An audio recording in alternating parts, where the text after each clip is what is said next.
Guys, magandang umaga po sa inyo lahat. Nandito kami sa Barangay Graceville. Dito sa may gitna ako ng kalsada. Una-una, magandang umaga po sa inyo lahat.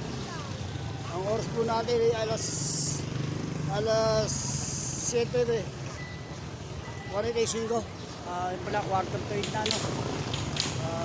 Kasi ito pala yung mismong barangay hall ng Barangay Graceville. Nandito po tayo sa harapan. Ito po. Yan. Ito yung kanilang nakikita nyo malaking complex na yan. Ayan.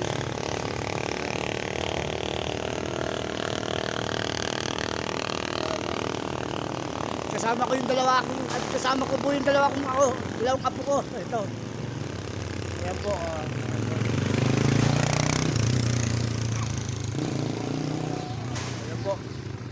Atras, silipin po natin yung barangay hall dito. Ayan po.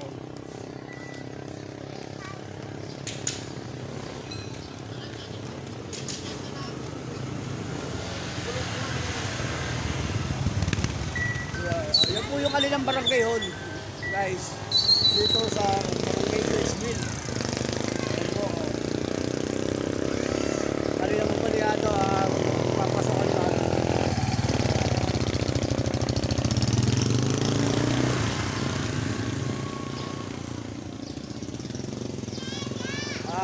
Pinasol ko lang yung mga aking apo kasi nga pagigising lang, medyo tinutuyo ng konti, kaya pinasal ko dito sa barangay hall. Kasi maganda naman dito, wala masyadong dumadaan ng sasakyan. Medyo maluwag ang kalsada dito, guys.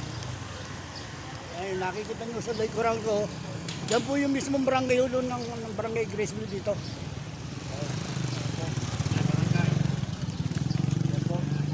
Ay, yung kanilang complex.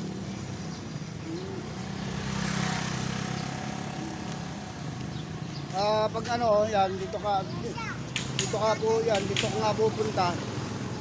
Yan. Dito ka kuha ng barangay clearance dito sa loob mismo ng complex. Yan. Kasi katapat lang po na yung mismo barangay hall. Okay.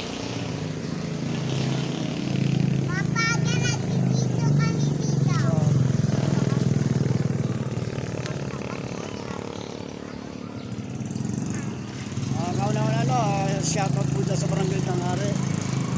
Sa lahat po ng mga tumatakbong kandidato dyan, God bless sa inyo. Sipag lang para makamit yung gusto nyo makamit, no? Lalo na kung sino yung pinaka dyan. Sa lahat sa inyo, shoutout sa inyo lahat dyan, sa lahat ng tumatakbo. Sa pamilya ni Ate Josie, shoutout. Lahat ng mga barko dyan sa Barangay Tangare, shoutout sa inyo lahat dyan, sa mga kamag-anak ko. Kay Randy Candelario, ng aking pamangkin, shoutout sa iyo. Baka linggo, makauwi na ako dyan.